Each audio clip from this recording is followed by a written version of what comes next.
What's going on, guys? Welcome to another edition of Analytically Correct. We're at Public House here with Rob and Stretch. We have a little bit of a special surprise this week. Stretch actually brought with him, if you guys are interested in coming down, 5 Popeyes chicken sandwiches. So there's no line, there's nobody here right now, so the first 5 through the door get a Popeyes chicken sandwich on Stretch. That being said, we'll get into it. We're going to start with NFL. We're going to do something a little bit different, and instead of doing like a bunch of different stuff in the beginning and then NFL, we're just going to do NFL and then everything else at the end. So like if you're interested in like the UFC fight or college basketball or NBA, we'll do the NFL first and then the lines the same way we normally do. That's what's important, yeah, realistically. So we don't have to rush through it, and if you want to listen to just NFL, you don't have to fast forward through anything. We'll get straight into it. And then if you want to stay until the end, that's awesome. We'll talk about maybe a couple different things that happen towards the end. I think a lot of the games this week weren't great. Looking at it before the week, I'm going to be excited no matter what to watch football every Sunday. I get my setup all ready, and then by the end I'm disappointed in my fantasy team and my bets, but it's a good time had by all. But I think the best game of the week that people thought going into it turned out to be, not if it wasn't like closely contested, I mean at least for half, the Patriots-Ravens game. Yeah. I think that was like by far the best game. I had a lot of people who said they thought the Ravens might have a chance, and the whole Lamar Jackson thing and the whole way that team has the running game. But I didn't have a lot of people like stepping out on the ledge like guaranteeing the Ravens were going to win. You know, even me, I was like, I like Lamar Jackson, the way things are going with their season, the way they run the offense through him. But I still bet the Patriots -3, unfortunately, and the under. So that was pretty much done by halftime. But what were your takeaways from the Ravens-Patriots game? It's, I mean, typical Patriots game. And like, you know, there are times throughout the regular season they'll see the Chiefs or they'll see the Steelers. Obviously not this year, but years prior where they'll play them and lose in the regular season. Come postseason, they beat them. That's this game. That happens a lot with like Ravens teams or Steelers yeah. teams. I understand the Ravens team looked good. It was in Baltimore. They were hyped. They were ready. But I hate to say it, I don't believe, one, Belichick's showing all of his cards, and two, I don't look at Lamar Jackson and see him going to the postseason beating New England. I get Lamar's having a better year, but I think his year's also very overrated and overhyped. I mean, he's not an MVP like Watson and Russell, like they're forcing down our throat. Like ESPN, he's 12 touchdowns, 7 interceptions. He's not like this ridiculous stat line. Like, you know, Russell's at 22-1. Watson, I believe, is like at 19-4. I mean, McCaffrey's more of an MVP candidate to me than Lamar Jackson is. That's not necessarily Lamar Jackson's game, though. No, it's not. I think if you took him off of that team, well, maybe not necessarily. I think all those guys should. I think he should be up there, is what I would say. Because the argument, top 5, yeah. The argument I was going to make is if you take him off the team, then what are they without him? Especially with the way they run that offense. But you could say the same thing about McCaffrey. What would they be right now without him? Yeah, that's the thing. McCaffrey without Noon is. I mean, if there's a year where running backs should really get noticed for winning an MVP, I don't see why McCaffrey doesn't get the kind of talk right now that he really, because he's like exiled from the talk. It's just because people know that it's a just running back's not going to win. It's kind of, it's actually idiotic to me because when you really look at it, yeah, Lamar's doing well, but take Mark Ingram off that team. Does Lamar run as well? No. Like Mark Ingram is I think there's more running backs who could do what Mark Ingram does. I know he's always been good, but I've never looked at him as like even like a top 5 back or like. He may not be top 5, but for what they work for. If they had Gus Edwards, only Gus Edwards, and not Mark Ingram as a whole back, I mean, he's consistent. He was a downhill runner. He does create the problems when it comes to the RPOs and when it comes to what they're going to do. I'm not taking away from Lamar, but I am saying this game, Lamar did look good. They saw a look on him. I just don't look at this game and think right away, oh yeah, Baltimore's the best team in the AFC or New England's not. I get New England played their first like good team, quote unquote. Yeah. But at the same time, like, you know, it's at Baltimore. Sunday night game, I get it. I get, like, what I said last week is this is a game they could lose definitely because it's one of those games that they're going to see how they look now, but come postseason, I see them winning by 10. Right. I mean, I don't see this team as – there's no real receiving threats on this team. There's a lot of stupid turnovers. I don't see Julian Edelman fumbling the ball consistently. That turnover right before halftime by whoever was the punt returner, I'm pretty sure he used to be on the Patriots, actually. They drafted him like the second round. Oh, man. Was it Cyrus Jones? I think it was Cyrus Jones, yeah. And they drafted him in the second round, and that was like the first good thing that he did was for the Patriots was on the Ravens. But once that happened, though, if you were like me when you're watching the game, you're like, oh, wow, like the Ravens look so good to this point. This is how you lose that game, is by giving – and they were able – that was the more impressive thing to me. They were able to withstand those turnovers where most teams, if you give the Patriots those turnovers, you have no chance. Yeah, and also with New England turning over the ball left and right. I mean, they were giving up the ball. They were not playing New England football. There were a lot of penalties, a lot of holds. I mean, that just was not Patriot football.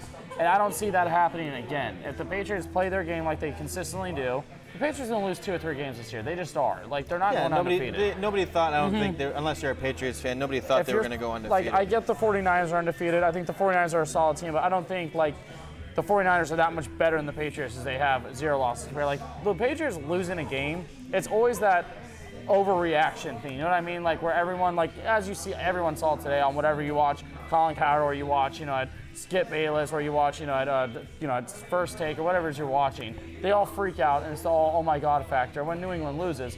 But again, like, they're going to lose. It's funny too because what you say, if you think back a couple years ago when the Patriots lost to the Chiefs, and everybody started saying that Brady was done, all that kind of stuff. Like, it's almost like you said, it's better that the Patriots lost like this because that's what they want as an organization. I mean, nobody wants to lose, but they want that doubt. And they want you to, like, have them under the radar as not one of the best teams. And then it happens a million times, like you say. Bill Belichick didn't reveal all his cards. No. I guarantee you he's going to watch this tape from now until the time they play in the playoffs or the AFC Championship. And it's not going to look as easy as it did tonight because on that first drive, I knew my bet was over right away. Like, you never count out the Patriots, but the way they went down the field like that right away, the offense was impressive. But like you said, it's a difference of what happens now and not to overreact of what's going to happen in the playoffs. Exactly. Like, my big thing also, too, let's not forget, the Ravens just came off a bye week. They've had, like, they had days on they had weeks on game planning for this, and I understand it was a big game. I'm not shocked the Ravens won. I don't think it is shocking the Ravens won. It was a game that, honestly, like I said, it just plays into what we see in the Patriots every year. So when they see that kind of team, but then come postseason, it's going to be a little different. Like, we could see it with the Chiefs. Right. Hell, they could even have a game against, a team that you're like, wow, I can't believe. Like, a game that wouldn't shock me is if Dallas won, because that'd be a game that Dallas would win in regular season, but they'd lose in the first game of the postseason, too, though. It would be one of those where they always have one of those. Teams have that, and it's kind of a continuation. Like, I don't see New England losing more than 3 games. But I do see them losing games. Right, and it's not even like they just lost to a bad team you have to be worried about. They lost to arguably a top 3 or 4 team in the AFC. They didn't lose to they're not the Jets. They didn't just lose to the Dolphins. Yeah, I mean, how the hell? I was on that one though. I told pick Miami. I was very happy about that one. To be fair, it was only like a 3-point spread, and I was dumb enough to take the Jets -3 on the road. I mean, come on, it's the Dolphins. I understand, man. I get it. I understand it's the Jets, but it's the Dolphins. I would much rather, and I was having this conversation with Stretch, I would much rather be in the Dolphins organization over the Jets organization. Over the Jets organization, because the Jets organization is really going nowhere. Like, as long as you have Adam Gase, theoretically, they have a quarterback, though. I mean, like, they're not like. They do. Technically. But they don't have an offensive line. They don't and their quarterback, I mean, the thing is their quarterback's only, as it goes on, he's either going to get more beat up, or it's going to cost them, eventually cost them money down the road. But they don't have any receivers. I'm not going to sit here and say Robbie Anderson's a real number 1, because he's not. I'm not going to sit here and say their defense is dominant, because it's really not. I mean, when you look at it, they really have no real corners. Jamal Adams is solid, but outside of, and you take Mosley as well, but outside of those two, you don't see a lot of bright spots on that Jets defense. I think what was impressive is that they were able to control the clock, which is what you need to do against the Patriots. Brady honestly didn't look great, and no, I'm not going to do it. No, forget it. Oh, man. No. I was about to say he's at that point. I was just about to say he's at that point in his career where it's not going to look like it used to, but I'm not going to do it. Forget I said anything. I'm not going to say it. I don't care if he was throwing some balls high in the end zone that went in out of the back of the end zone. It's fine. I'm not going to say it.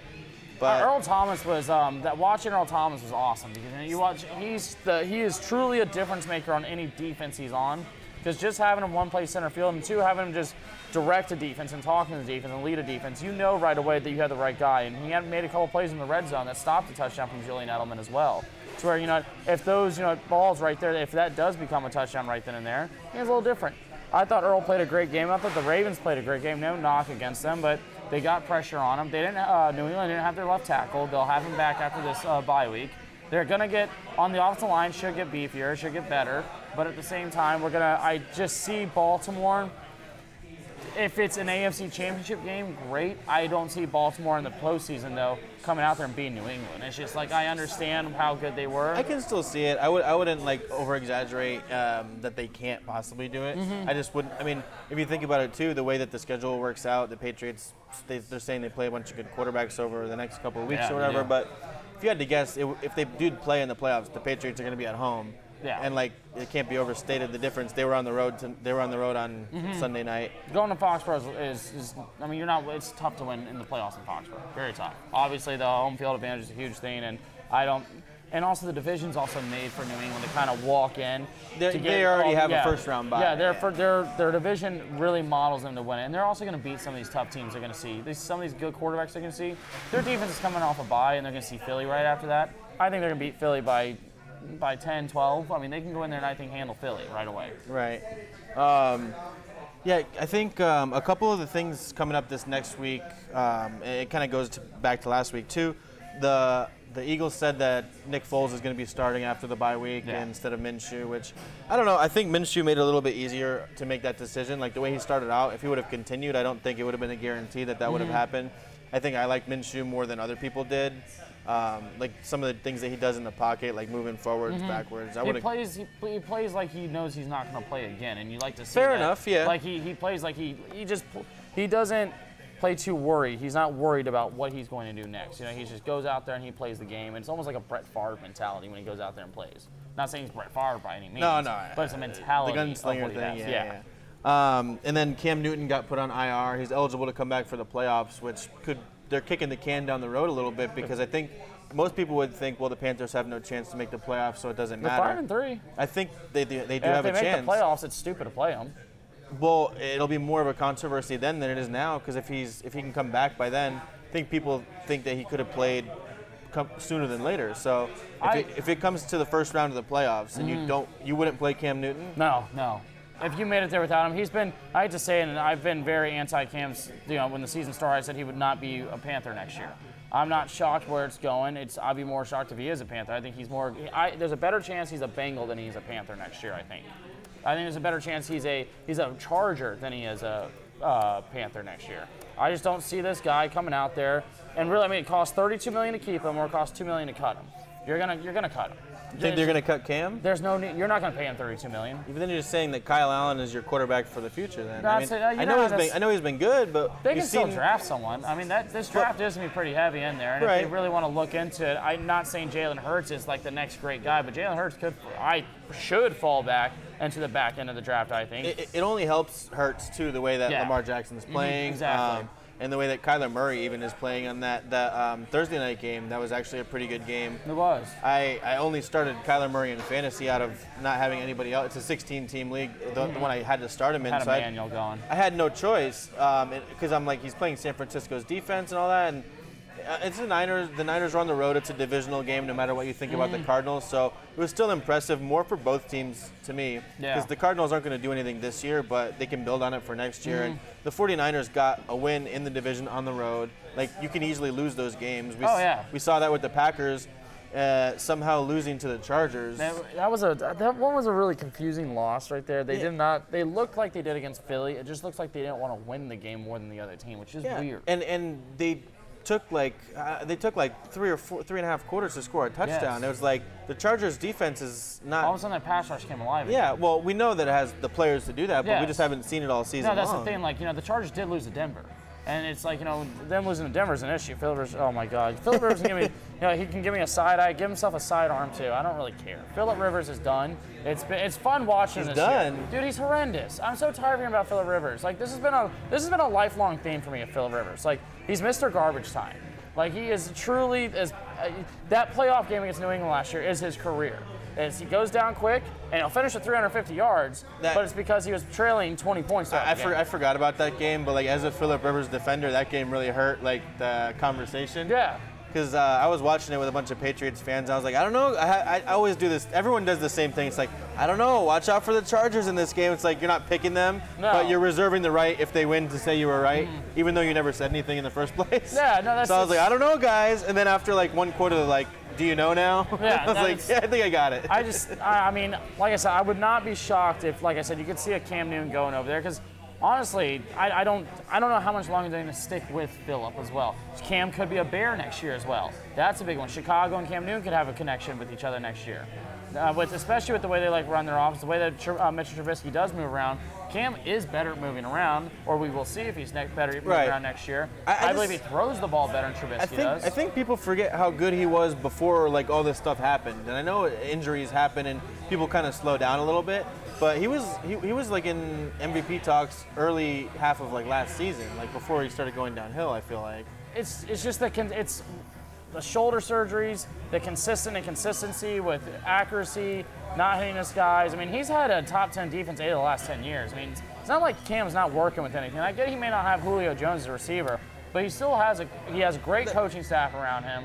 I would say the great coaching staff thing, if they did for him what Baltimore is doing for Lamar Jackson now, I think his career could have been completely different. They did. And when McCaffrey came, it's part of the way on him because of the injuries and everything. Yeah. Some of them can be avoided.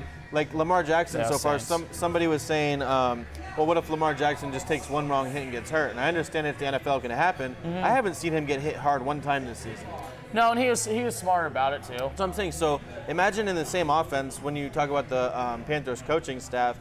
If you have that kind of game plan, and they put this whole team around Lamar Jackson to fit. So instead of Mark Ingram, you have Christian McCaffrey, and instead of Lamar Jackson, who is probably faster than Cam, and I think that kind of what hurt Cam a little bit is he's like thinking he's still bigger than everybody like college, but those guys don't hit like they're in college. I just think what hurts him too is he struggles with intermediate routes, and for a guy who doesn't have if you want to move on a quick offense with a guy like him, he's got to be able to hit those quick intermediate routes consistently. That's something Lamar is doing this year. Lamar looks a lot better this year than he ever did throwing a football. And watch him at Louisville, he had the flick, but he couldn't hit anything like consistent and accuracy. In those college routes, when you're hitting like the downfield passes, it's because they're streaking wide open. Exactly, and also, I mean, you're playing you see two good college teams typically too. Yeah, I mean, but the commentators last night were making a point to talk about he looks to run on design runs, but when it's a pass, he doesn't just like drop after the first read and look to run.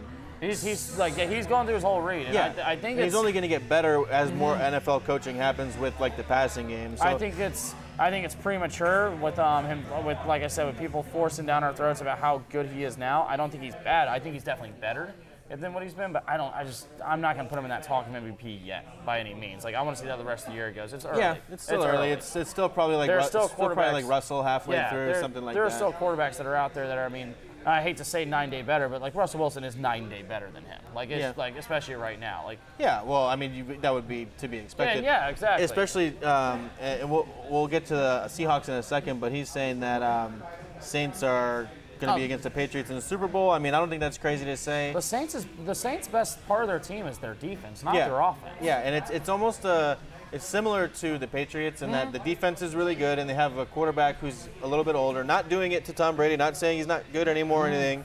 Not going to do that. But Breeze, at this point, would you say is better than Brady? I don't know. I mean, he definitely has better weapons. That's the thing. I'd rather have Michael Thomas and Alvin Kamara than James White, Rex Burkhead, and Julian. Yeah, I won't say Julian Edelman in that kind of derogatory tone that I talked about Rex Burkhead just now with, because Julian Edelman's a good player, but he's not Michael Thomas. Yeah, Edelman. Yeah. God no. I think that New England, Brady is a better quarterback just due to the fact that when you look at it, when it comes to winning the bigger game, I'm going to pick Brady over Breeze. There's a reason why Breeze and them have strugred to get to the Super Bowl. There's a reason why. I mean, I don't think it's because of Drew Brees, though. I mean, last year it was because of a pass interference. No, it wasn't, because he threw an interception. You don't throw an interception that late in the game. Tom Brady didn't do that. Right, but the pass interference call does matter. I get the pass interference call, but listen, they can cry about the call they want, but you can't throw interceptions either late in the game in the red zone. That loses you the game. I understand they had opportunities to win the game after the pass interference call. I get their PI call. I'm not saying that either. I'm not saying that was Saints the end of the game. Saints fans got to jump off it though. It's easy to say when you're not a fan of the team that it happened to, though. But that's because I'm not biased, though. That's because I'm actually just like watching the game and saying, well, yeah, you can be upset at that, because I disagree with it. I couldn't believe it was not a pass interference. How were you feeling when it happened with Des Bryant in the playoffs that one? Oh, I mean, like I was, like I said, it was. And as a Lions fan, we got screwed the week before, so I was like, oh, this is just karma.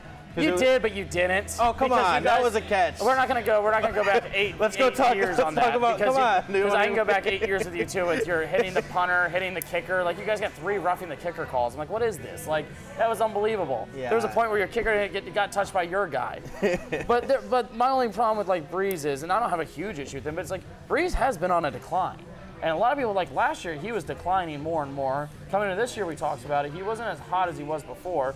Teddy Bridgewater, they didn't miss a step with Teddy. But I think that speaks more to Teddy Bridgewater than Yes, it does to and Sean Payton. And to the whole team. Yeah, and as well, Sean Payton. I do think the Saints are the best team in the NFC right now, and I think it's because it's led by a great defense. I mean, I still have faith in the Packers. I think that was just a weird loss. I think it's you go out west, and it's just one of those weird NFL losses that you can't explain. I think with the Packers, what it's going to come down to is, honestly, it's just, is their defense going to stay as consistent as it's been, and is Devontae Adams going to be healthy throughout the year? Because if Devontae Adams is healthy, it helps. Obviously, it helps out that team consistently. Which is weird because they were winning and then he came back and they lost. So I mean, you can make an argument that it's not necessarily all based on him because he came back for the last game and they couldn't score. It gives you that extra weapon. Yeah, you'd rather have him than not. And then speaking of backup quarterbacks, so we're talking about Teddy Bridgewater. Look at what Andy Reid is doing with Matt Moore, which was a huge win because now with the Chiefs, who did the Chiefs beat? Chiefs beat the Vikings. Yeah, and that's a big win because Chiefs defense looked phenomenal. Which I think sometimes it could just happen like that. I wouldn't count on it happening every week. No, I wouldn't either. I count on just poor play calling on Minnesota also points at that. And Kirk Cousins is going to Kirk Cousins once in a while. It is, and it was when you see Diggs only has 1 catch or 4 yards. With Thielen out. Yeah, so they really just honed in. Their defense really actually came out there ready to play, which I was happy to see. You know how some teams play to the level of competition? Yes, I think man. Kirk Cousins plays to the opposite level of expectations. Yeah. So it's like everyone thinks he sucks, and then he starts playing really well. And then as soon as everyone's like, oh, maybe he's good again, then he plays like shit. Yeah. When I was watching that game, Matt Moore did help the Dolphins get to the playoffs. Whenever, Matt Moore's not a bad backup. If we're talking about top 5 backups, I do have Matt Moore in that conversation. He was a scout though before the season started. I don't necessarily think they were counting on him. There's pictures of him at college pro days. But I think it speaks more to Andy Reid than it does to Matt Moore. But they had the right guy to be jumping into a position for sure. It's not like the one I was more shocked about was Allen from Denver. Who you don't know the first name. No, it was not Kyle. Was it Kyle Allen? You tried to slip it past me. No, I'm not even making fun of you because one of the podcasts I listened to says something about 3 Allens won this week at quarterback, and I was like, who's the third? I was like, I know Kyle Allen. Oh, dude, it was beautiful. And I know Josh Allen. His name was Brandon Allen. So we have the 3 whitest names ever. We have Kyle, Josh, Brandon Allen. It was Brandon Allen? Yeah, Brandon Allen. Okay. So we have Kyle, Josh, and Brandon. You got 3 frat brothers that are all just out there playing quarterback. We had a couple of dads and chads out there, man. It made no sense. But when I saw that game, because I watched the second half of that game, and I thought it was hysterical. I mean, this is Cleveland Browns at its finest. And when I say at its finest, I mean just their usual. They consistently go out there with this attitude that they've done something. Baker shaves 3 times, doesn't even throw 3 touchdowns. I don't even complete 3 deep passes either. You have OBJ and Landry crying about cleats right now. It's every week it's something with this team, and it's great. They're always consistently messing up. They have no discipline as a team. Freddie Kitchens. I think he's the issue. Oh yeah, I haven't lost faith in Baker. I still think lost faith in Baker. I haven't yet. I'm also not a Baker fan either. But the thing is with that whole team, when you see all these dumb coaching mistakes, whether it's timing or all that kind of stuff. I like Drew Lock coming out. I feel bad for him. I thought because they said he's healthy to play right now. Yeah, that's weird. I forgot about him. Wasn't he a 3rd-round pick? Yeah. That's weird. He was a 5-star recruit whenever he was coming out of high school, too. And he's always the kind of guy, too. He's 6'10", right? Yeah, he's got a good arm. Elway's guy. Elway loves quarterbacks. He's going to trade up so high to draft Justin Herbert, who's also 6'10". Man. He won't have to. They're going to have 4 wins, 3 wins. I think it's going to be tough this year for the top of the draft, though, because you have what right now? The Dolphins. The Dolphins, the Jets, the Bengals, the Bears may throw a towel at Redskins. The Browns only have 2 wins. Yes. Oh man. Did I say the Falcons already? You didn't. Falcons are in. So it's almost like there's as many fan bases interested in what's going to happen at the end for losing as there are. There's actually more that are interested in what's going to happen in the draft than there are. There's more teams who can get the #1 pick than can win the Super Bowl. Yeah, definitely. There are teams that there are more. Yeah, exactly. More contending teams for that 1 pick than the Super Bowl. There's probably six teams that can win the Super Bowl. Right now, there's 8 who can get the first overall pick. When I was watching the Cleveland game, the #1 thing that I'm gonna say that's gonna help them out, obviously, is getting Kareem Hunt, because Nick Chubb isn't a bad running back by any means running the football, but he's not going to catch screens and be as effective as a Kareem Hunt will be. I think Freddie Kitchens, will implement Kareem Hunt right away because he is a running backs coach.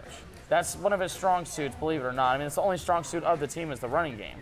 I look at this, I mean, I don't think they're going to win more than 3 more games, personally. I look at this team being less than 5 wins. I really look at Baker Mayfield as, is he going to figure, I mean, he is such a mental case out there that he's not going to figure it out this year, I don't think. He's just, every time the media sees him, you just see his face from week 1 to whatever he was looking. I saw a thing that said he looked like he won 4th place in a Guard Minshew costume contest.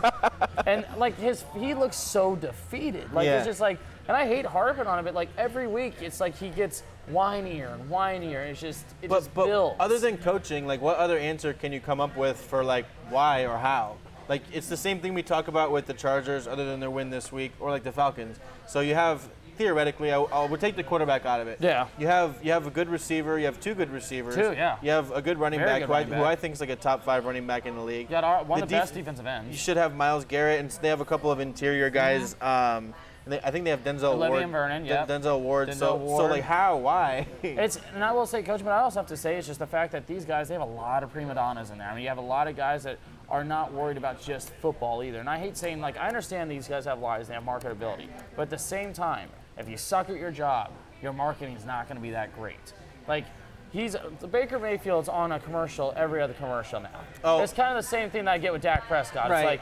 It's like, you know what, you're always on all these commercials, but like at least play the part. Be worth having on a commercial, you know? What do you have against Dak? Because they won Monday night. I know. All right, I know. We can get into it. I know it was against the Giants. Oh, man. Some of those, I thought they won because of him. Oh, stop. I watched. Did you watch? I did. So all 3 of his touchdowns. Tell me one. Okay, all 3 of his touchdowns. He scrambled out of the pocket and got the ball, and then the tight end ran for 40 yards. Yeah, ran for 46. But it's still, Dak Prescott made it happen. Some quarterbacks would get sacked. He did. Thank God that the tight end caught the ball because the ball damn near hit the ground. I thought it was Jason Witten until I saw him run more than 4 yards after the catch. Oh my God, dude. He's like weighing at 260. It's disgusting looking. But it's like my thing with Dak Prescott. He's the most fake good quarterback I've ever seen in my life. Like it's awful right now. It's almost Kirk Cousins-y.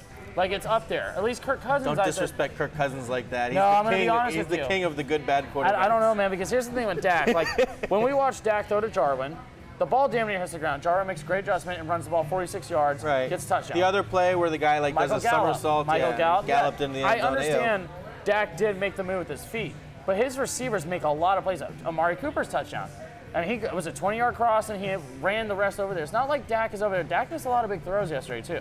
He's consistently missing these big throws. Like, you don't see Dak going out there and just dominating like as a field general. And I don't think you ever will either. Like, you will see other quarterbacks do that. When I was watching that team, like if you don't watch like Ezekiel Elliott is why the team was consistently just running and running. They were consistently moving the ball, taking down the clock. I mean, Zeke came out and said it was the easiest 140 yards he ever got in his life. And it was funny because you could see him on the sideline get mad when Saquon had that really long screen pass, I think it was. And Zeke's on the sideline like, come on, that's like the one guy you got to stop. Like, and Zeke knows it too. Zeke's at the point where he's like, you know what?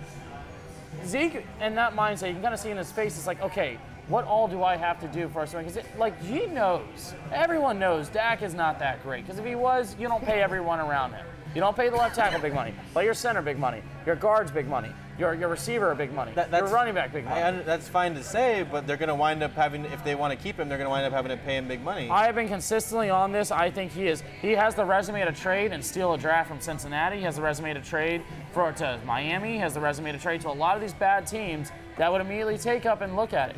I mean, there's teams like Denver. Denver needs a quarterback.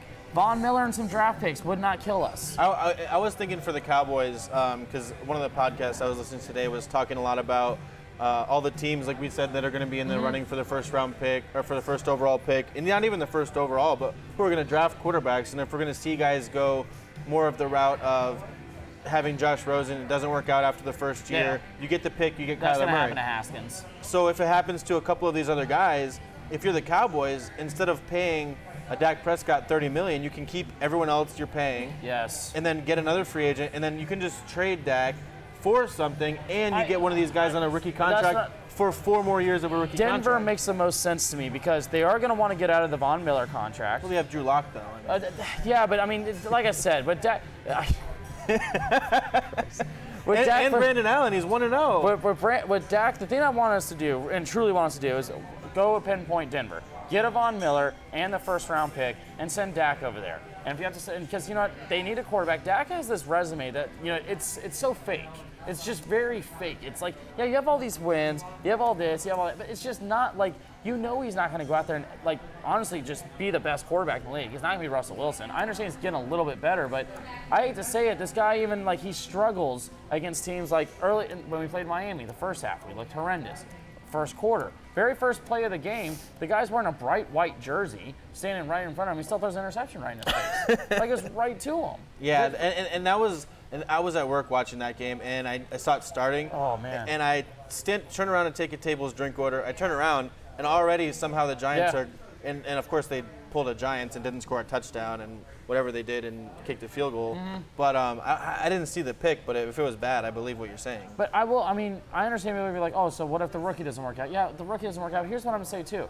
You're not going to pay a quarterback. You don't want to get stuck into a Matthew Stafford situation or a Kirk Cousins situation where you're paying these quarterbacks big money, but they're never going to really take you the next. They'll take you to the playoffs, but not to the next level in the playoffs. Right. And when you're seeing $35 million, you need to be next level. Jared Goff just got paid. He looks horrendous right now. I mean, he just looks. Carson Wentz just got paid. He doesn't look that great either. Yeah, I would be more okay with Carson Wentz than I would with Jared exactly. Goff. Yeah, I think it's just kind of up and down for him, but Jared Goff I would be more worried about. But yeah, with I think it's going to be interesting, like the secondary market for all these quarterbacks who got picked so high, and some teams, like our team's going to stick with guys like Sam Darnold, guys with like Baker Mayfield, guys like Dwayne Haskins, and can a coach look at him and say, oh, I could take this guy? And Josh Rosen, I think there's still going to be a market for him.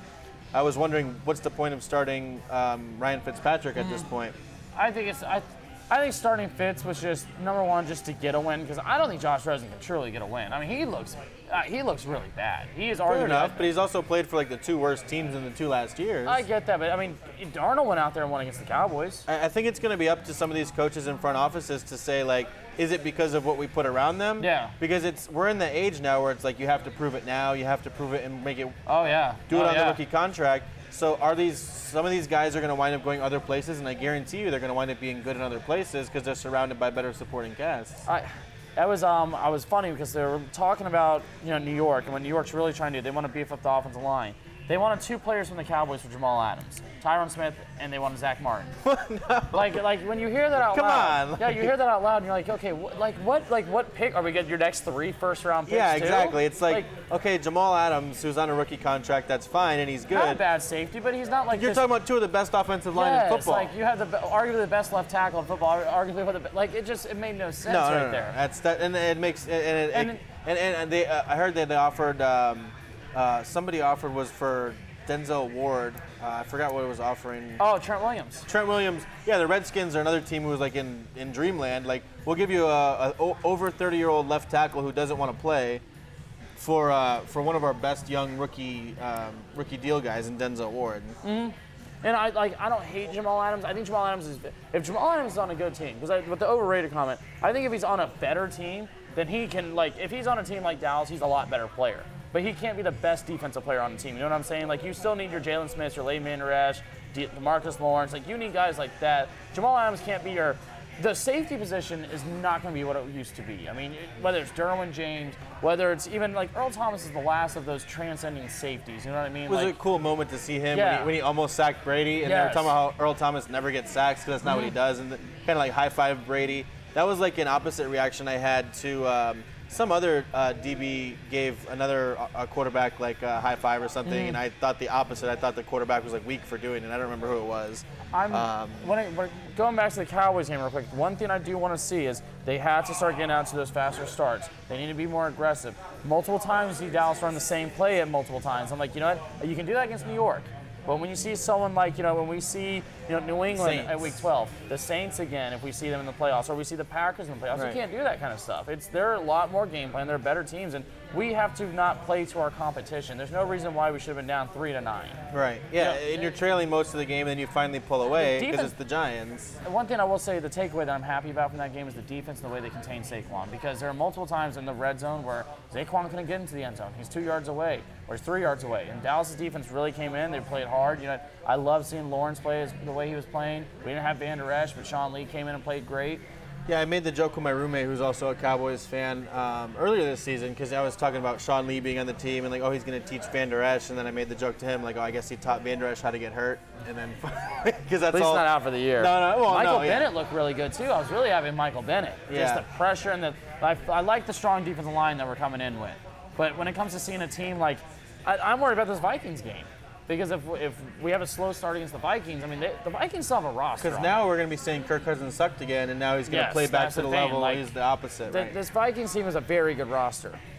MVP. Ooh, MVP, Russell Wilson. Yeah, Russell Wilson probably. What about defensive? Oh, man. Nick Bosa? No, and defensive rookie of the year? I'm not going to give Nick Bosa yet. I think he's on the path to do it because Joey's still doing really well. I mean, Joey's got very similar stats to Nick as well. I'd have to think more about defensive, I think. I don't know off the top of my head. Defense MVP, that's, either Bosa. I mean, both Bosas are playing very well right now. You also have Shaq Mason over, not Shaq Mason. Fitzpatrick? Shaq Barrett over in Tampa The playing really well. Corner will never win it, but. No, man, and it's going to be, if you win as a corner, you have to be like, Deion Sanders or something like that. Yeah. I don't even think Antonio Cromartie won it when he got like 11 picks. Sean Merriman won it that year. Now, the big takeaway that I want to see coming into this week is what is going to happen. What's going to happen with the Rams coming in? Is their offense, because they just came off on a bye, is their offense going to start building up again? Are we going to see the Rams regather, and what's going to happen? Because they're starting to fade away in that division. If they keep losing games, I mean, because I don't see Seattle or San Francisco really stopping. I see San Francisco could win 12 games this year. They can win 11, 12 games. And Seattle could be right there with that as well. And you're not going to have... Rams are on a bye this week coming up. No, they just got off their bye. Who do they play next week? I'm trying to look it up right now, but I don't see them on here. It must be a team that doesn't have a quarterback because I don't see a line for it. I could find it real quick. I'm not 100% sure I remember who exactly. But you would think coming off of a bye week with Sean McVay, you would think that coming off of a bye. No, if Saints play the Falcons, so that looks like an easy W for them. Yeah, Rams and Steelers. Steelers, okay, there we go. Yeah. So I think the only reason there's not a line on my site. That's a great defense right there. He was saying Duck Hodges for MVP, so that'll be a big game for his MVP candidacy coming up against the Rams. Duck Hodges, even though I mean Mason Rudolph kind of took back over that spot, and I think the Ravens kind of took back over that division. But I think the Ravens are going to start taking off the division. We can go over the lines at least for next week. I don't have that one on there. ESPN has it as Steelers Rams minus 3.5 against the Steelers. I mean, I don't know. Oh no, they definitely. I mean, and you can apologize to Mike Tomlin. Here we go. And it kind of goes into, for the whole Rams thing, it all comes back to like Todd Gurley for me, because everyone was saying last year when they lost Cooper Kupp, who is awesome for them, that was their main reason why the offense wasn't the same after they lost him.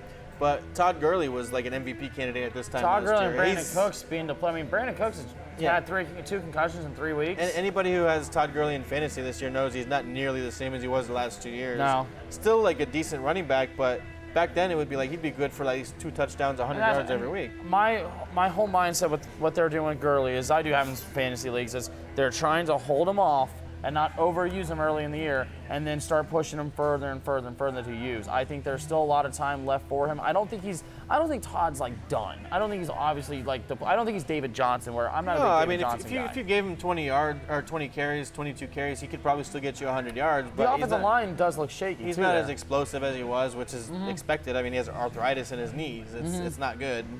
That and the Goff contract, we could look back. It's so funny when you look at teams in the Super Bowl and you think like, oh, this is like the beginning of their window to go on and be in contention. And it just like it almost has an Atlanta feel to it. The window closes in the same kind of way when they lost to the Patriots, both teams. So unless like Kyle Shanahan's coming there, and I agree. It has a real same feel as the Atlanta game. Going into the lines for next week, if you guys are interested in gambling at all, I definitely am. You have some of the picks I made this past week. I was telling Stretch I had a 4-team basketball parlay, $50. All 4 teams have to win, obviously, to win $500. I had Dallas minus 4.5. They covered. They covered by a lot. No, I had Lakers were playing somebody else just to win, and then I had Clippers minus 4.5. They covered. My last team, the Knicks. Oh, man. Yeah, you can probably guess if I won or lost that one. God, man. Why would I pick the Knicks? Okay. Because that's what makes you the $500 right there. No, it was a pick'em game. They were playing at home against the Kings. The Kings suck, right? I mean, anyways, I lost. We'll get into the lines for this week. This is the whole Yeah, but I like the Kings a lot more than the Knicks. Yeah, I do now, too. I do now, too. I also do hate the Knicks now, too. Maybe not as much as Stretch, but... Josh Gordon with the Seahawks. I mean, I know we're about to jump on there, but... I forgot I wanted to talk about that, too.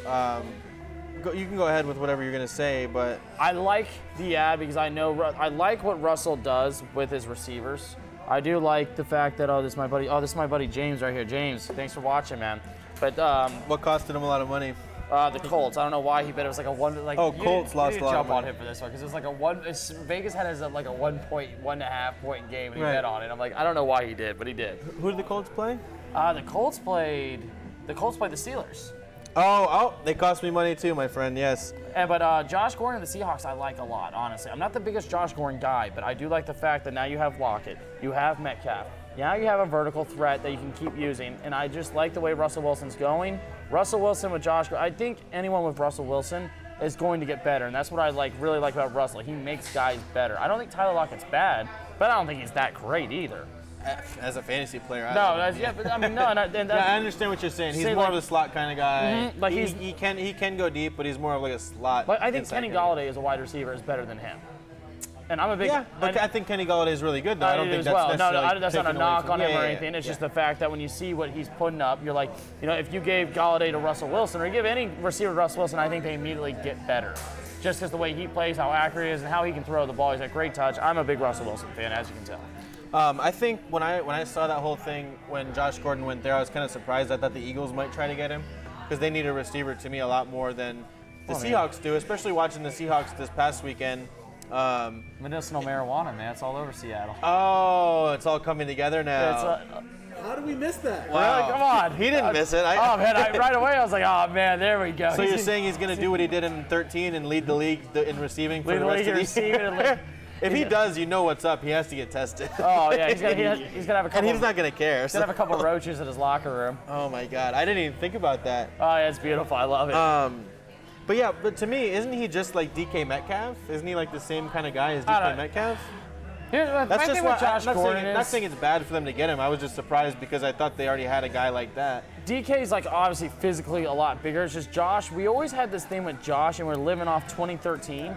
And what he was then. Because it was so good. It was. Everyone's just like, if you could just come back to that a little bit. I don't think it's ever going to come out, though, again. You know what I mean? Like, it's at this point. At this point. Yeah, he could be a 600, 700-yard receiver. No knock on that, but he's never going to be that. And I think that's what Metcalf, I don't think Metcalf in his prime will ever be what he was in 2013, Josh Gordon. You know what I mean? He's not going to put the 600-yard. And that was a tough year to put up, obviously. Yeah. But I think Metcalf, what he is now, is more of a Josh Gordon, 600-700 yards. He's going to get into a big touches. I think what he is now is what Josh Gordon is now. Works perfectly. I guess it never hurts to have more receivers, but I guess I don't even know who the guy he would be. He's going to be in 3 wide receiver sets now. They were eyeing Antonio Brown, and they stayed away from that one. Yeah, that one was kind of like, I think Antonio Brown's going to be an Eagle. I think it's going to happen. I think the Eagles, if they lose to New England and Dallas beats Minnesota. Anybody could just sign him at any point right now. Yeah, right? Yeah. And that's the thing. Like, if New England starts falling out of this game, this division by another game or two, I think Antonio Brown's going to be an Eagle.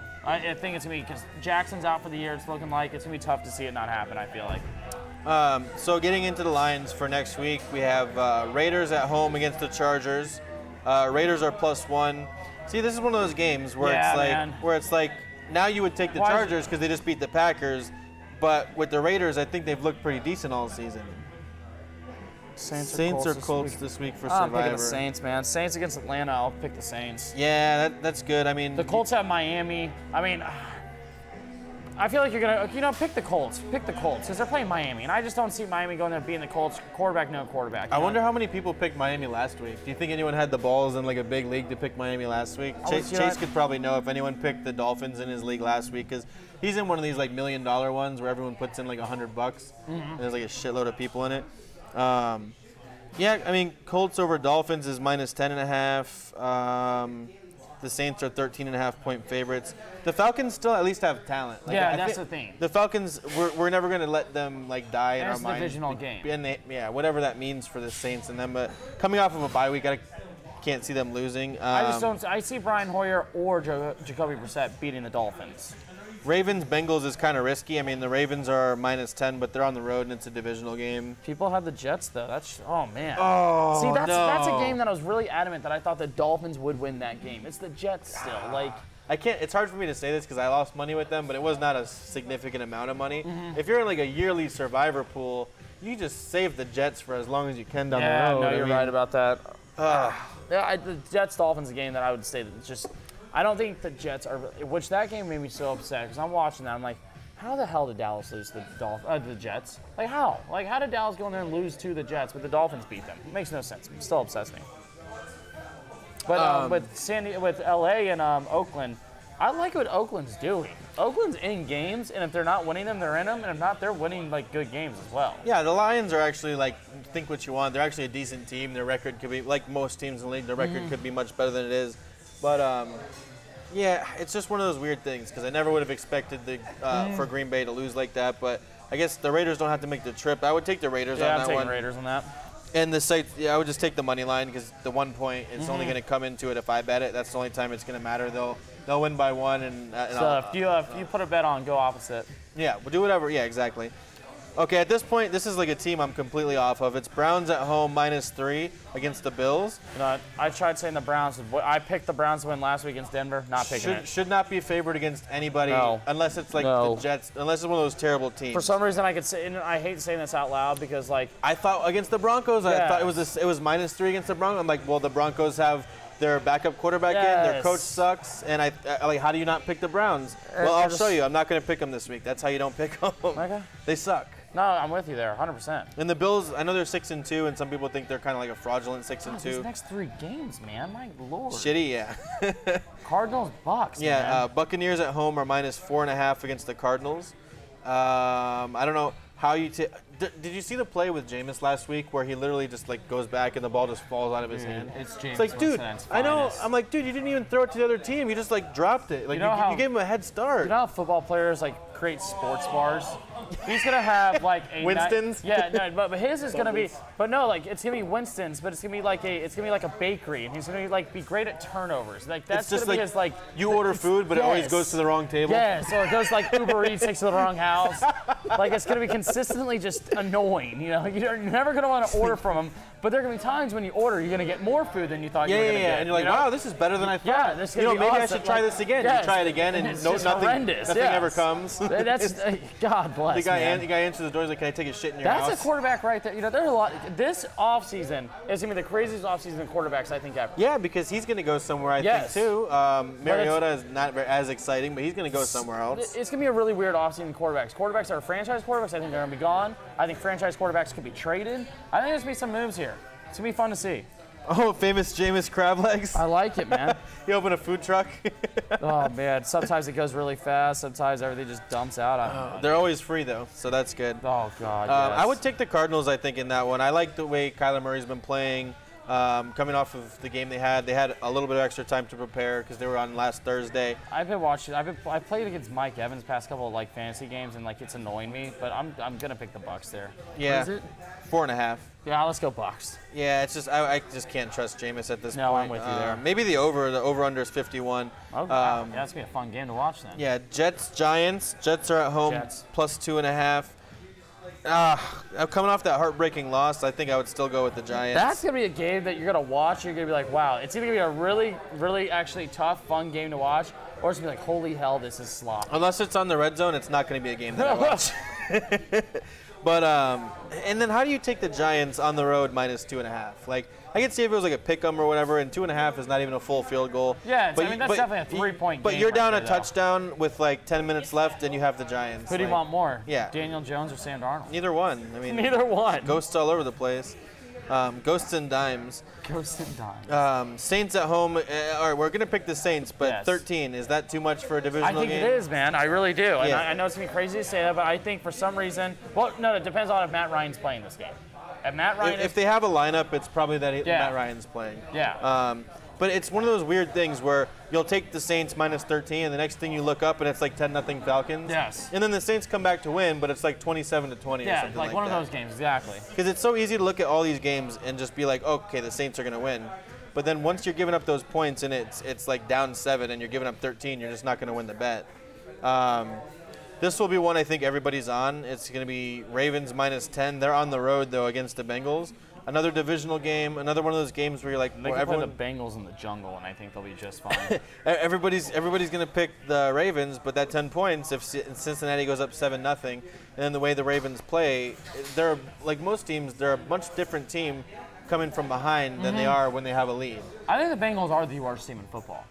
I know we want to talk about the Dolphins. No, I couldn't really put up that much of an argument. Well, I think, not that it matters a ton, but A.J. Green might come back this week. Yeah, see, and I'm shocked. I really thought he wouldn't play this year because he'd realize, hey, if we're at this point, if we're about to be 0-9, 0-8, and I come back, he's going to get workouts. So it's not like he has to play this year to get his next contract, maybe, you know what I mean? Maybe he wants to show in a game. Yes, I think it's a personal thing at that point. He wants to play. It's just he wants to be healthy as well.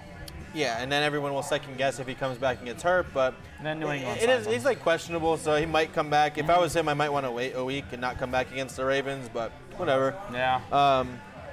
I would take. It just seems like one of those games where everyone in the world is going to be on the Ravens. Yes. Yeah, no, you're right. And then you never want to be on the side with everybody else. That's going to be the survival that kills everyone. Bengals. Yeah, and then Bengals win by like a field goal at the end of the game or something somehow, like that. some way. Packers at home -5 against the Panthers. I think coming back after last week. Yeah, I think the Packers are going to come in there and really dominate that game. I was going to say I would rather just have the 5 points with the Panthers. The Panthers have looked good. Your boy Kyle Allen, he took Cam Newton's job. Now he has security for the rest of the year. He knows he's on IR. He's going to call his other brothers and see how they're playing, what they're doing. They haven't even played Green Bay his other frat bros. Yeah, they're going to have a... He's going to use shotgun and White Claws before the game. PC. The Bears at home -2.5 against the Lions. I think I'm a Lions fan, but anyone who knows me will tell you that I'm not like a homer. I hate the Lions. They're not. I would never pick them just because I want to pick them against Bears anybody. Bears have the worst record. It's shocking to see, and I'm not saying like the Lions are bad, but it's shocking to see that the Bears are doing so bad that they are last in that division right now. Yeah, that is shocking to me. It's Mitchell Trubisky at this point. Oh God, yeah, it is. He's the another offense as a whole. He's another guy. Is he going to be there next year? Like, would they be better? They would be. I said last week, imagine them with Jameis Cam Winston. Newton in Chicago could happen. I think that's a realistic possibility right there. Like that makes to me the most sense. And what they tried doing with Trubisky, if Cam's healthy, I think that works with Chicago really well. I would probably just take the Lions on the money line if I did it. We have the Colts at home -10.5 against the red-hot Dolphins. It's +10.5, but that's -115, so it's probably going to go back down to 10. So you're going to probably wind up with something around 10 points. Yep. I can see the Colts winning by 10 on that one. I could see them winning by 21. Yeah, I was trying to be nice. Yeah, the Dolphins just won, but it was against the Jets. I harp too much on the Florida sport team, so. No.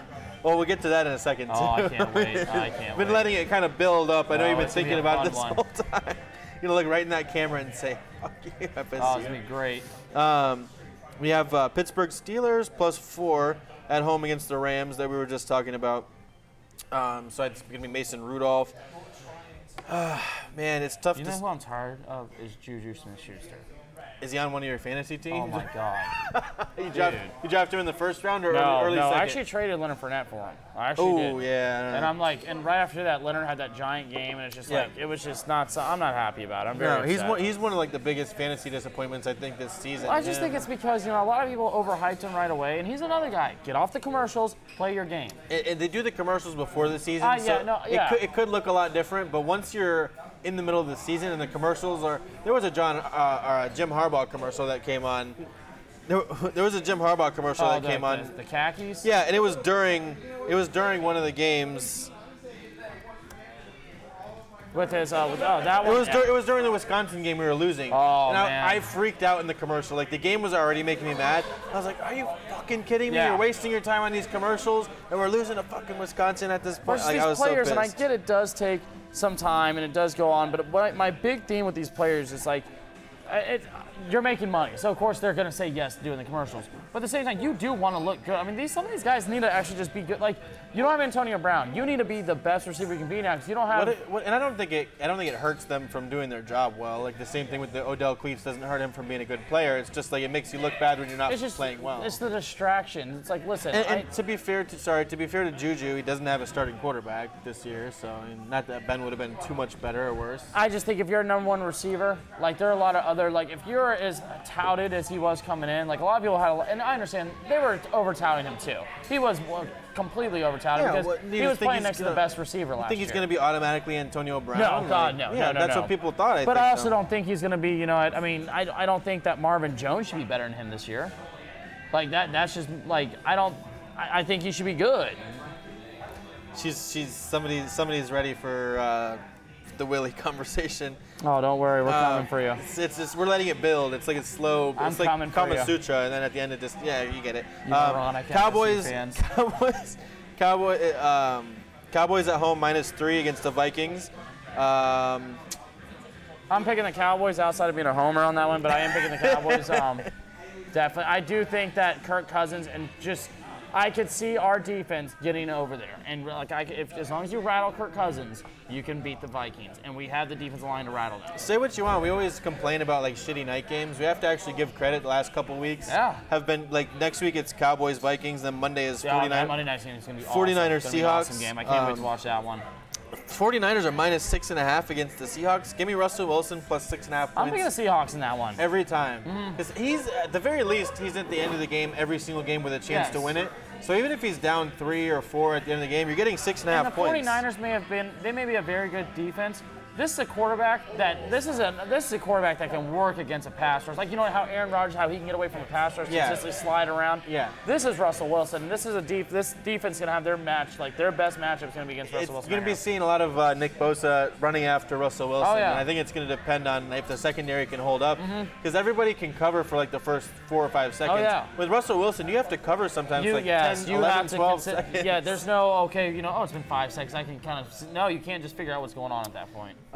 So that'll be pretty much it for the NFL this week, and then the preview for next week. Getting into a couple of things that happened. The Baseball World Series I want to talk a little bit about, maybe about Masvidal and Diaz, but I think we already have some people that want to hear, and I'll just get out of your WiLLLLie Taggart. I'll get out of your way and let you just do what you want. Little Willie. This guy has a death grudge against Willie Taggart. More L's in his name than he has seasons. I love this man. This is great. This man can't even last 2 seasons. Here's my thing, FSU fans. This is what you deserve, and I love watching it because you're going to go after Mark Stoops. It's going to be funny to see that. You're going to go after Les Miles is their best option. That's truly their best option. Maybe a Scott Frost. That may be a good option for them because I don't think Nebraska's going to put up with the fact that he can't bring anyone there. But my thing about this, you may say what you want about Jimbo Fisher. Oh, he's this, he's that. You know what Jimbo Fisher did for you? He made you very good in recruiting.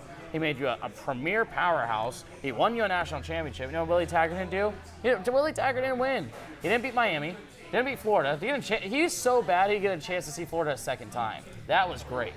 Like, every FSU fan that actually thought they would be better without Jimbo Fisher needs to eat as much of this humble pie as possible. And by eating it, I mean shove it down your throat and actually eat it. You're going to say shove it somewhere else. No, because they don't even deserve that much satisfaction. Oh my God. The kind of satisfaction they deserve is just, they need to just sit back and hope and pray to God someone like a Les Miles goes over there. I would say a Scott Frost over there is not a bad look because he does recruit Florida better. And who the hell wants to play in Nebraska? This isn't 1990 anymore. It's tough to recruit over there.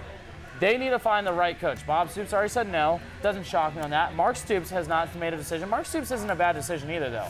I think between Harbaugh, I think, is going to be the Browns head coach next year. I don't think Harbaugh is going to be in college next year. I think he's going to be kind of over it. If not, either it's Browns or Michigan, if Michigan decides to give him one more. Right. I think those are his 2 right there. Urban Meyer's not going to happen. Urban Meyer is. So, what is your basis of hatred for Willie? It's not my basis for Willie. It's my hatred for FSU fans and just the ignorance. And they also thought that Willie Taggart would be there longer than Jimbo would be at A&M. Yeah, that's hysterical. And talk about for a second the $20 million that private boosters and private donors. Yes. Took like I've never been that bad at my job. And not only was I fired, but people were willing to like pay me to leave. Realistically, I would love it. If anyone wants to pay me to stop doing this podcast, I'll. Oh, dude, yeah. If you want to buy me out, feel free, man. I'll get the hell out of here. Stretch, buy us out. A couple of Popeye I'll get the hell out of here, man. sandwiches. Any moment. But my biggest issue is just the whole point of FSU fans and just their arrogance is now coming out, and everyone hates Willie now. They hated Jimbo, but you know what? If Jimbo was still there, they would be a lot better. They didn't give Jimbo what he wanted. I always said this: if you pay Dabo, you pay Jimbo, because there's no difference. The fact that Jimbo went out there and dominated the ACC, won a national championship, won 29 straight games, he did everything that you wanted. He made your program better than what Bobby Bowden was making it. People were leaving. He recruits Miami better than almost any coach outside of Urban Meyer. It's just. I think she was asking about PJ Fleck for Florida State, but James Franklin's a possibility too. They were talking PJ about. Fleck today extended with Minnesota for like 6 more years. And I don't think Fleck should leave. I think Fleck's doing just fine over there, and it makes a lot more sense for him to stay there. It's when you get some of those coaches that are Minnesota's not a small school, but when you get one of those schools that don't have the biggest when you go to Minnesota, you're not expected to win the national championship as a head coach. In all reality, it's going to be a good game this week. Ashley's she was asking about Florida State because her boyfriend is a Penn State or a Florida State fan. She's a big Penn State fan. She actually knows like a ton about it and everything. Not to say because she's a girl she wouldn't know about it. No. For she knows a ton about it, and I think it's going to be a really good game this week. It's at Minnesota, and Penn State's only favored by like 6.5. So I think she was saying James Franklin not a possibility. I don't think. No, I don't think it's a possibility either. I don't think so either. A lot of people want it to happen. I don't think it's a possibility. I would say this: why is Florida State getting so many like big names that are going to go coach there? Because they went with Willie Taggart. Oh, that's my thing, dude. I mean, Urban Meyer's not going to go there. I think he'd rather go to Notre Dame. I think I think Urban Meyer's going to Notre Dame or the Cowboys next year. Or he could just keep doing what he's doing until any other jobs like come out. He doesn't have to come back already. You know, he's been very vocal about coaching again though, and that's the thing. Like when Urban Meyer's a Florida State alum.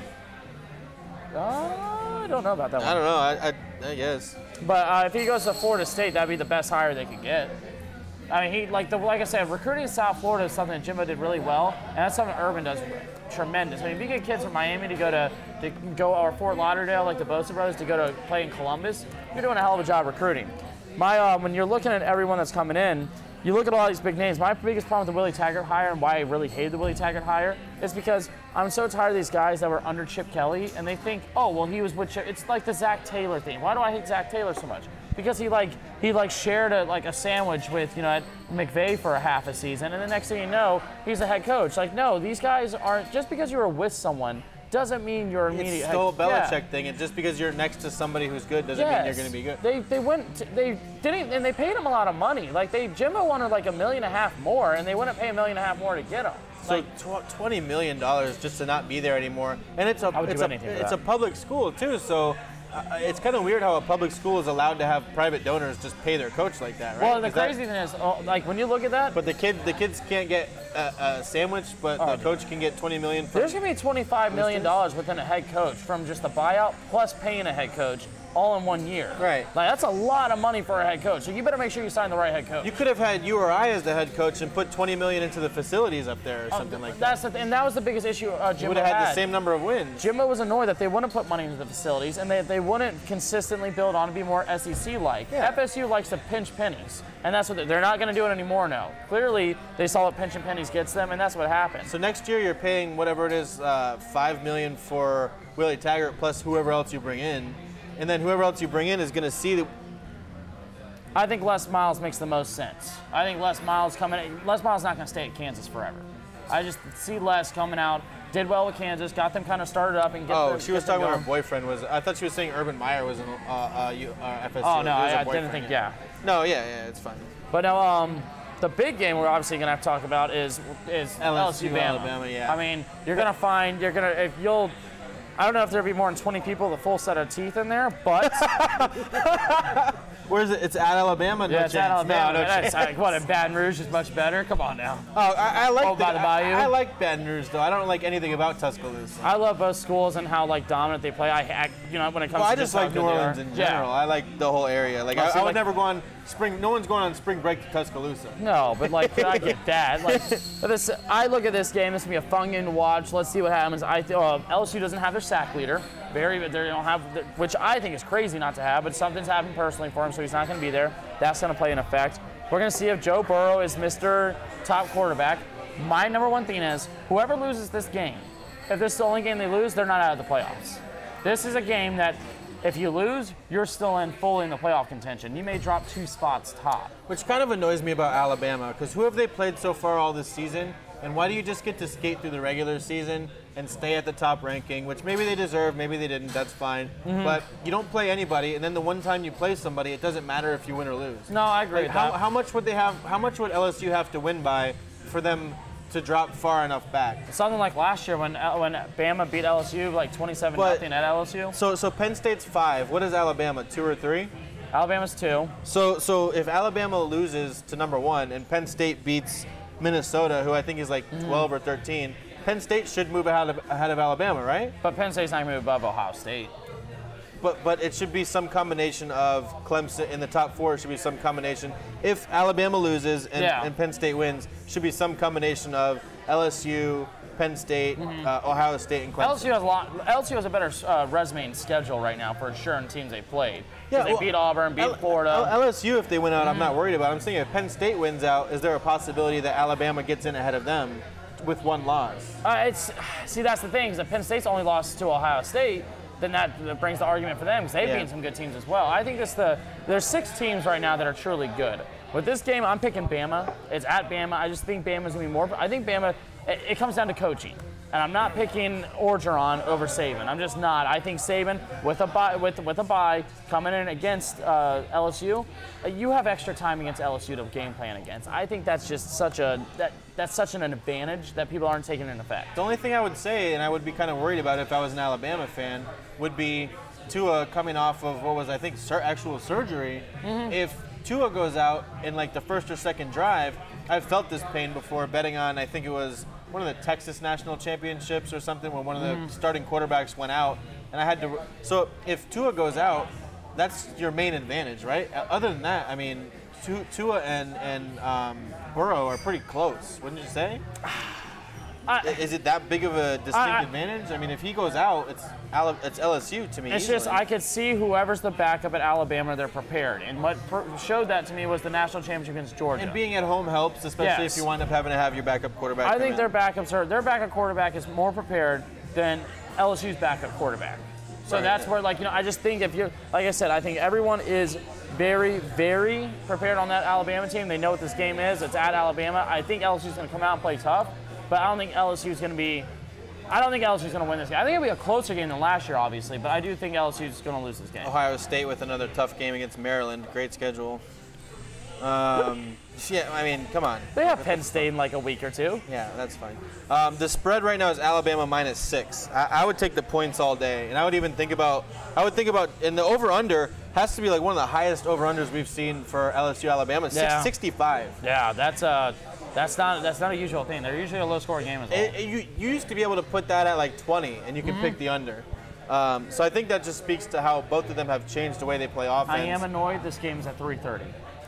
Yeah, that's dumb. Can we not flex that to the nighttime? I don't know why it's not a 7, 8 o'clock game. I don't even know what my work schedule is. Do I need to request off now? Or? Well, I can't. It's too late. I'm going to be at work during that game. I was really hoping because 3:30. What are we doing? Yeah, I know. See what I'm saying? That makes no sense. 1 versus 2. It's at 3:30. It just doesn't make. That is a night game. It was a night game last year. It should be a night game this year.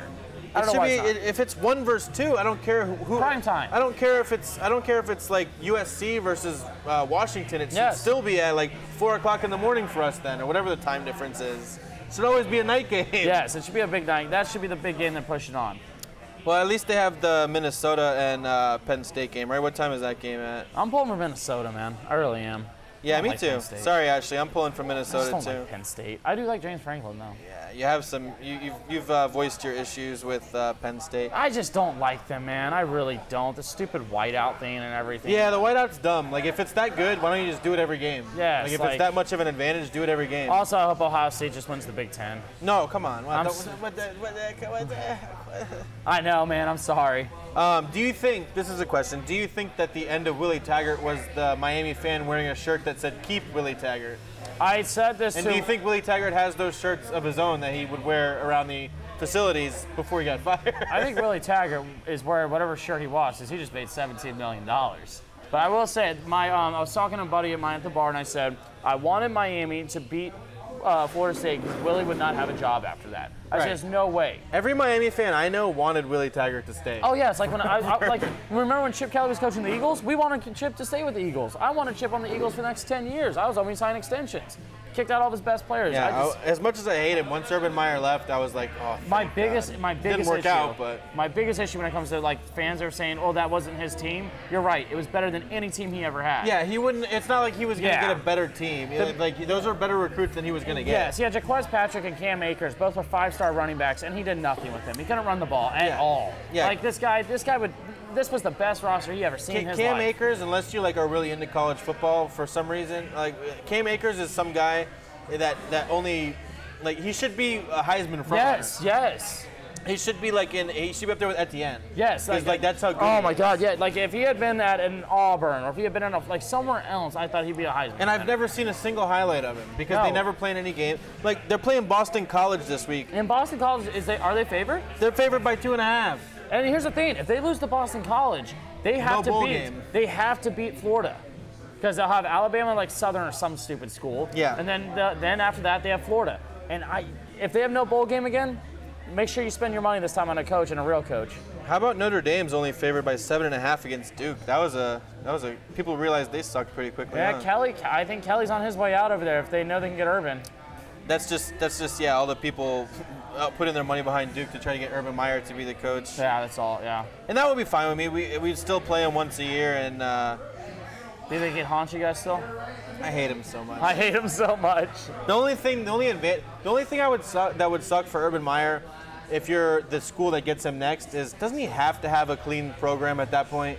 Like he can't come back and have another like scandal or anything. That's not like Urban Meyer, man. That's the Urban Meyer you want. That's the Urban Meyer you need. That's why he needs to be in the NFL because you don't have to worry about that. Guys are professionals; they do whatever they do. But you don't pick your players at that point. You do in a draft, right? But not enough. And, like. You're not gonna be able to get unless you just can like get all of his dirty guys from college. And a lot of these young guys that came out from the draft or came out from playing like college football, there are a lot of these guys that do respect Urban Meyer that are NFL players. And so even the 3:30 game for number 1 versus 2, and then the second best game of the week is Penn State Minnesota. Whether you like Big Ten football or not, it's a good game. 12? At noon. No, it's at 12. I was just like, wow, man, wow. That's what I'm saying. Like, what are we doing? What are the night games here? God bless. What are the night games? That is UCF Tulsa? I mean, you're always going to be able to rely on Hawaii in case you need to chase. Well, yeah. Where's Oklahoma? Were they playing at night? God, man, that's awful. Oklahoma's never played anybody good ever. They're favored by 4. They're 8 o'clock. Yeah. Against Iowa. Yeah, man, come on, college football, get it together. Yeah, you have 3 good games. There's like Iowa, Wisconsin. That's even at 4 o'clock, and that's even a ranked matchup. Yeah, come on, man. What do you want? Nobody to watch it? What's going on Saturday night that they don't want anybody to watch college football? I don't know. I'll figure it out, though. Maybe another UFC fight. Did you watch the Masvidal fight at all, Nate Diaz? I did. I thought it was a stupid make-believe fight. A make-believe? What? It was just a make-believe belt. I'm like, yeah, because these are 2 guys that are like really like, yeah, Masvidal. Like, dude, I hope he fights McGregor, even though I don't care. I hope because he's not gonna fight McGregor. I don't think McGregor's. Well, no, he's too big. I don't think McGregor's gonna fight anyone worth watching. Cowboy Cerrone is like that's not a fight I'm gonna watch. Yeah, I just saw him get his head caved in against like his friend or something like that. Yeah, I just that fight and I get it. People like Diaz, but if Diaz never beat McGregor, his career would have been over years ago. You know, I'm being honest here. Like that he beat McGregor one time, went to a decision the second time. Like. I just don't look at that fight. I wasn't really intrigued by that fight. UFC as a whole, I'm not getting intrigued with anymore, to be honest with you. It's getting worse and worse as we go on. The girls I watch more than I watch the guys, to be honest. Like Amanda Nunes, I will watch Amanda Nunes fight at any moment before I watch a Masvidal fight. I don't know. I was interested in the fight, and I thought it was actually a really good fight. And it got stopped by the doctors, unfortunately. But I think Masvidal was clearly winning the fight. Like there were no rounds that I thought Diaz won. Diaz is really pushing for the rematch. Yeah, because I mean, why wouldn't he at this point? Like he had the fights against McGregor. It seems like they bring him in against anybody who's starting to like be up and coming, get like the big name. Yeah. Nate Diaz is awesome. That's fine, but I wouldn't watch him. He's not going to be the star. He's going to be the guy that fights the star. And it's like, can this guy just get beat up enough and then just have a comeback and win? I'm really big on also seeing, when it comes down to, I want to see if Canelo responds to Masvidal, because for some reason these UFC fighters think they can box with boxers. They want money. And that's what comes down to. Like, but to be fair, McGregor was in it for a while. Whether you want to say that Floyd let him stay in it, which is how I feel about it, that he wanted to make it entertaining enough to possibly have a rematch. Yes. I mean, McGregor, I thought that fight at any moment Floyd could have just ended it if you wanted to. Masvidal, though, if you see like his stand-up game, I don't know. Watching the Canelo-Kovalev fight, Kovalev stayed with him. Did you watch? It was late at night. Yeah, but it's Triple G. Are you talking about the Triple G fight? No. Okay, sorry. Canelo and Sergey Kovalev fought after the Diaz and Masvidal fight. Masvidal is fast, but it's a whole different thing. I know they're MMA and it's like similar. It's different boxing than it is like it's different gloves and everything like that. And Canelo's been boxing his whole life. That's it. Canelo. I mean, I'll tell you what though, I would much rather see Canelo versus Masvidal than I would have McGregor versus Floyd. Those guys are better, more entertaining fighters. I'll say not better, but then that fight would have been to start. We got to wrap it up. We have a comedy show starting here soon. So thank you guys all for watching. The comedy show has precedent, but they're still not in Bundesliga. That's us. So Go thank Kyrie. you guys for watching. What about the podcast at? We're on Star.